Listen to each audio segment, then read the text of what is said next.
ഈ എപ്പിസോഡിന്റെ തുടക്കം തന്നെ നമുക്ക് ശരത്തിന്റെ ഒരു പാട്ടോടുകൂടിയായിരുന്നു. ഓക്കെ, സന്തോഷം സാർ. പ്ലീസ്.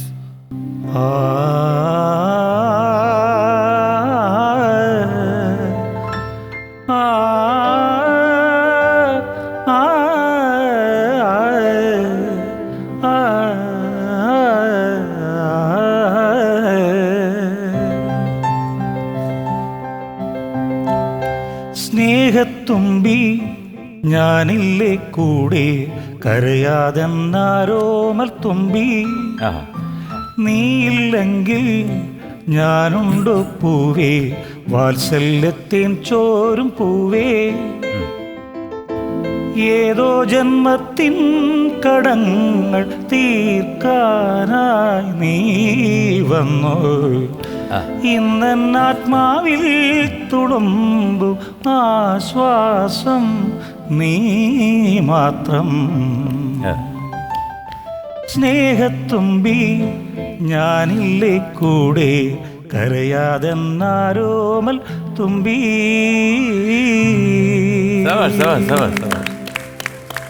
നല്ല ശബ്ദം. നമസ്കാരം സാറേ. നന്നായിട്ട് പാടിയിട്ട് നല്ല മനോഹരമായിട്ട്, കാരണം അതിന്റെ ഡീറ്റെയിൽ കംപ്ലീറ്റ് എക്സ്പ്രസീവ് ആക്കിയിട്ടുണ്ട്. താങ്ക് യു സാറേ. നന്നായിട്ട് പാടി. പഠിക്കുന്നുണ്ടോ അതോ? ഞാൻ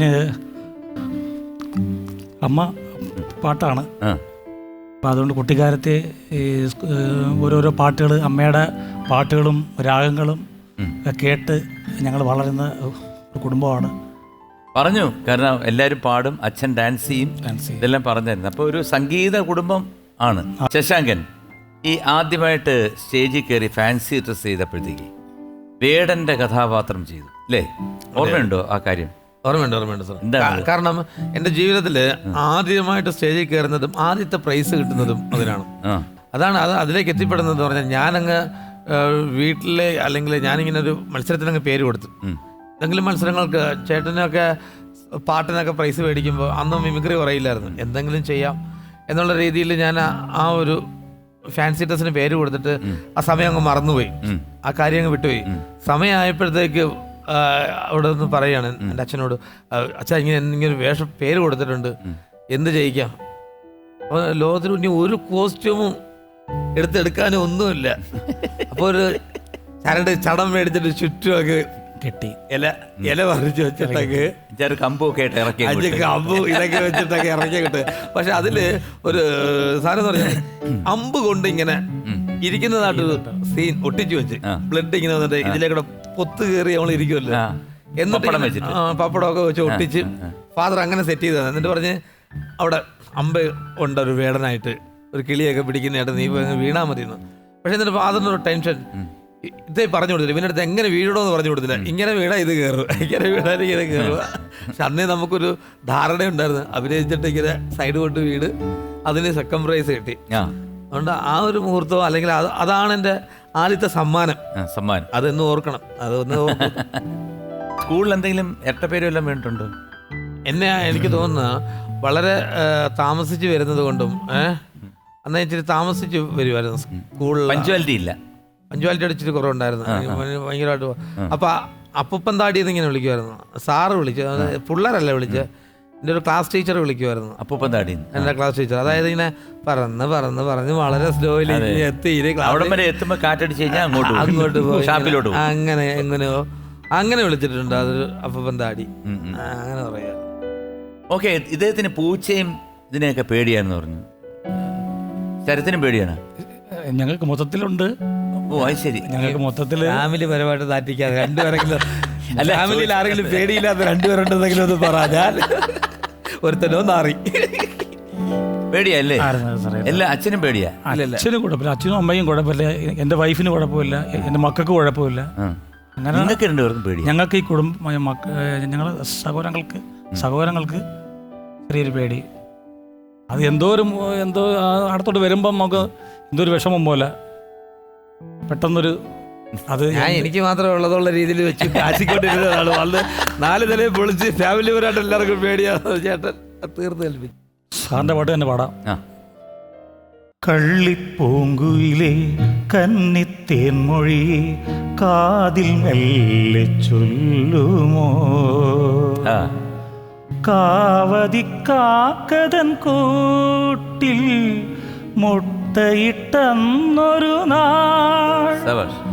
കാനനം നീളെ നീ പാറിപ്പറന്നൊരു കള്ളം പറഞ്ഞതെന്തേ ആ കള്ളിപ്പൂങ്കുയിലെ കന്നിത്തേൻമൊഴി കാതിൽ മെല്ലെ ചൊല്ലുമോ. ആഹാ, അത് നന്നായിട്ട് പാട്ടറിയാവുന്ന ഒരാളിനെ ആ ഒരു പോർഷൻ എടുക്കാതെ കാനനം നീളനി പാറിപ്പറന്നൊരു കള്ളം പറഞ്ഞതെന്തേ, അത് നന്നായിട്ട് ഇത്തിരി ജ്ഞാനസ്ഥനാണെങ്കിലേ പറ്റൂ. വളരെ ഇഷ്ടമാണ് സാറേ എനിക്ക് സാറിൻ്റെ പാട്ട് പാടുന്ന ഇഷ്ടംപോലെ ഭക്തിഗാനങ്ങൾ ഞാൻ പാടുന്നുണ്ട്. സാറിൻ്റെ മണ്ണറശാലയിലെ ഒരു പാട്ടുണ്ടല്ലോ, എല്ലാം എനിക്കാതിശേഷൻ, സാർ പാടിയൊരു പാട്ട്. ഞാൻ എപ്പോഴും സ്ഥിരം എല്ലാ ഭക്തിഗാന മേളയ്ക്കും അമ്പലത്തിലേക്ക് സാറിൻ്റെ ഈ പാട്ട് ഞാൻ മണ്ണാർശാലയിലെ പാട്ട് കൃത്യമായിട്ട് പാടിയിരിക്കും സ്ഥിരം വേദികളിൽ. ഞാൻ ചോദിക്കുന്നുണ്ടെന്ന് തോന്നരുത്, ഈ സംസാരിക്കുമ്പോൾ ഒരു ഇത് ഉണ്ട് സാറേ, അതെ, ഇങ്ങനെ ഒരു തടസ്സം വരുന്നുണ്ട്. പക്ഷെ പാടുമ്പോൾ ഒന്നും വരുന്നില്ല. അത് എന്തോ ഒരു വലിയൊരു ശക്തിയാണ് സാറേ. പിന്നെ സംശയമില്ലാത്ത കാര്യം ഒരു ദൈവത്തിന്റെ ഒരു വലിയ അനുഗ്രഹമാണ്. കാരണം ഒട്ടും സംസാരിക്കാൻ പറ്റാത്ത ആളായിരുന്നു. ഭാഗവതം വായിക്കും, സംസ്കൃതം പദങ്ങൾ വായിക്കും. കുട്ടിക്കാലത്തെ അമ്മയുടെ കൂടെ ഇരുന്ന് ഭാഗവതം വായിച്ച് പഠിപ്പിച്ചു. അങ്ങനെ വായിച്ച് അക്ഷരങ്ങൾ വായിച്ച് സംസ്കൃതങ്ങൾ ഓരോ രാഗങ്ങളിൽ അമ്മ പറഞ്ഞു തന്ന് വായിച്ചു. അതിൽ കുറച്ച് വ്യത്യാസമുണ്ട്. പിന്നെ ശകലം അത്യാവശ്യമാണത്. ആവശ്യമുള്ള കാര്യങ്ങൾ ആവശ്യമുള്ള സമയത്ത് പറയും. എല്ലാത്തിനും കൺട്രോളിംഗ് ഉണ്ട് ഇപ്പം. അതുകൊണ്ട് കുഴപ്പമില്ല, ജീവിച്ചു പോകും. അല്ല, എന്നാലും നമുക്ക് സംസാരിക്കുമ്പം ഇങ്ങനെ ഈ തടസ്സം വരികയും പിന്നെ പാടുമ്പോഴത്തേക്ക് യാതൊരു തടസ്സവും ഇല്ല എന്ന് പറയുമ്പോഴത്തേക്ക് അത് സത്യം പറഞ്ഞു കഴിഞ്ഞാൽ ദൈവത്തിന് നന്ദി പറയാം അല്ലേ. ഇദ്ദേഹത്തിന്റെ സ്റ്റേജ് ഷോയ്ക്ക് ഞാനാ പാടുന്നത്. ഇദ്ദേഹത്തിന്റെ മെഗാ ഷോയ്ക്ക്, വലിയ ഷോയ്ക്ക് അതിന്റെ മെയിനായിട്ട് എന്നെ കൊണ്ടാ പാടിക്കുന്നത്. മാത്രമല്ല, പാടിക്കൊണ്ടിരുന്നപ്പോൾ ഞാൻ ശ്രദ്ധിച്ചു, ശശാങ്കന്റെ മുഖത്താണ് ഏറ്റവും വലിയ ടെൻഷൻ. ചേട്ടൻ പാടും. ഞാൻ പറഞ്ഞു ഒന്നുകൊണ്ട് വിഷമിക്കേണ്ട, പാട്ട് പാടാനാണെങ്കിൽ ഞാൻ ഓക്കെയാണ്. ചിലപ്പോൾ സംസാരത്തിൽ ചിലപ്പോൾ എന്തെങ്കിലും ഒരു, പക്ഷെ പാട്ടിന്റെ കാര്യത്തിൽ സംസാരത്തിലും പ്രശ്നമൊന്നുമില്ല. ഇപ്പൊ ഒരുപാട് മാറ്റമുണ്ട്. കാരണം ഞാന് നമ്മുടെ ഒരു ട്രൂപ്പിന്റെ ടൈറ്റിലും കാര്യങ്ങളൊക്കെ എഴുതി. അപ്പൊ അതിലൊരു പാട്ടുണ്ട്. അപ്പൊ ഞാനവിടെ നമ്മുടെ കരുനാപ്പള്ളി വലിയൊരു സ്റ്റുഡിയോയില്, അപ്പോൾ അതിൻ്റെ സ്റ്റുഡിയോ മാസ്റ്ററും നല്ല എഞ്ചിനീയർ, സൗണ്ട് എഞ്ചിനീയർ, മ്യൂസിക് ചെയ്ത ആള്, അതിൻ്റെ പ്രൊഡ്യൂസേഴ്സ് ഇവിടേക്ക് ഇരിക്കണം. ശ്രീരാഗിൽ. അപ്പോൾ അവിടെ ഇങ്ങനെ എല്ലാ പരിപാടികൾക്കും ഇങ്ങനെ പ്രൊഡ്യൂസേഴ്സെല്ലാം ഇരിക്കണം. അപ്പോൾ ഞാൻ പറയും, ഈ പാട്ട് പാടാൻ ആളുണ്ടോ സർ? ഞാൻ പറയും, ആ പ്രൊഡ്യൂസേഴ്സിനോട് പറഞ്ഞുകൊണ്ടുണ്ട്, എൻ്റെ ബ്രദറുണ്ട് പാടും. അപ്പോൾ പുള്ളിക്കാരനെ ഞാൻ വിളിച്ചുകൊണ്ട് വന്നു. അവർ അപ്പോൾ വലിയ സംസാരമൊന്നുമില്ല. പുള്ളിങ്ങനെ നമസ്കാരം ഒരു ഭവ്യതയോടെ ഉണ്ടായിരിക്കുകയാണെന്ന്. അപ്പോൾ ഇതെല്ലാം കഴിഞ്ഞിട്ട് ഞാനും കയറി. അപ്പോൾ ഇങ്ങനൊരു ബുദ്ധിമുട്ടുള്ള കാര്യം ആർക്കും അറിയില്ലല്ലോ. അപ്പോൾ എൻ്റെ ക്യാബിനകത്തോട്ട് അവിടെ കയറി ലിറിക്സൊക്കെ കൊടുത്തു. ലിറിക്സ് ഞാൻ നേരത്തെ കൊടുത്തു. നല്ല അവിടെ നിന്ന് DTP എടുത്തൊക്കെ കൊടുത്തു. തുടങ്ങാം. സ്റ്റുഡിയോ ഇവരെല്ലാവരും ഇരിക്കുകയാണ്. സ്റ്റുഡിയോ മാസ്റ്റർ എല്ലാവരും വെച്ചിട്ട്, ശരത്ത് ഓക്കെ ആണോ? ചേട്ടാ അവിടെ ഓക്കെ റെഡിയാണോ? പുള്ളി അന്നൊക്കെ തുടക്കം കയറുമല്ലേ, മറ്റുള്ള എല്ലാം കൂടെ കണ്ടപ്പോൾ പറ്റുമോ ഇത് കൂടി. അപ്പോഴേ പ്രൊഡ്യൂസർ എന്നെ ഇരുന്നു കേട്ടോ, ചേട്ടനല്ലേ അപ്പൊ നീ എന്തിനും കൊണ്ടുവന്നതായിരിക്കും എന്റെ കാശിന്, നീ ചേട്ടനെ സംസാരിക്കാൻ പോലും വയ്യാത്ത ഒരാളെ നീ പാടാൻ കൊണ്ടത്, നിന്നെ ഞാൻ എങ്ങനെ ട്രൂപ്പ് ഏൽപ്പിക്കൂടാ എന്നുള്ള രീതിയിൽ സ്റ്റുഡിയോ മാസ്റ്റർ മെനക്കേടാക്കിയല്ലോട്. അന്നേരം എനിക്ക് വളരെ ഇത് നമ്മൾ ചിരിക്കുന്നെങ്കിലും എൻ്റെ ഉള്ളുകൊണ്ട് ഞാൻ അന്നേരം കരയണ ഒരു നിമിഷമാണ്. കാരണം നമ്മൾ കൊണ്ടുവന്ന് നമ്മളെ സഹോദരൻ, പക്ഷെ ആ ഒരു വിശ്വാസമാണ്. അപ്പോൾ ഞാൻ പറഞ്ഞു, നിങ്ങൾ ധൈര്യമായിട്ട് ട്രാക്ക് വന്നു കഴിഞ്ഞാൽ ചേട്ടനിത് ബാധിക്കത്തില്ല, അത് ഞാൻ ഗ്യാരണ്ടി എന്ന് പറഞ്ഞ് ആ ട്രാക്ക് ഇട്ടു. ചേട്ടൻ തകർത്തു പാടി. ശരി. അപ്പോൾ അത് വളരെ സന്തോഷമായിട്ട് എന്ന് ഓർത്തിരിക്കുന്നത്, അല്ലെങ്കിൽ ചിരിക്കുന്നതിനുപരി വളരെ ദൈവത്തിനോട് നന്ദി പറയണ ഒരവസരം കൊടുത്തതിന്, അല്ലെങ്കിൽ ആ ഒരു കഴിവ് കൊടുത്തതിന് ദൈവത്തോട് നന്ദി പറയണ ഒരു അവസരം തുടക്കമല്ലേ.